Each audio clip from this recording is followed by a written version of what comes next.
নমস্কার, শুভ সকাল। এখন ঘড়িতে 7:10। বাইরে অলরেডি প্রচণ্ড রোদ। আমার ঘরে লাগোয়া একটা ছোট্ট বারান্দা, আর সেখানে একটা ছোট্ট বাগান করার চেষ্টা, তারই আপডেট দিতে আজকের এই ভিডিও। তো বন্ধুরা, কেমন লাগছে অবশ্যই কমেন্ট করে জানাবেন, আমার পাশে থাকবেন। আপনাদের সাজেশান নেওয়ার জন্য এই ভিডিও আপনাদের সামনে তুলে ধরা। এই গাছটা দুদিন হলো রিপোর্ট করেছি, কী অবস্থায় নিয়ে এসেছিলাম জানি না, নামটা আপনারা জানাবেন।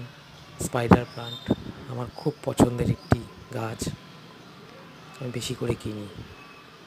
এটা সাকুলেন্ট প্রপোগেট করার চেষ্টা করছি ছোট্ট করে। তো বন্ধুরা, ভিডিওটা কেমন লাগলো অবশ্যই জানাবেন। নমস্কার।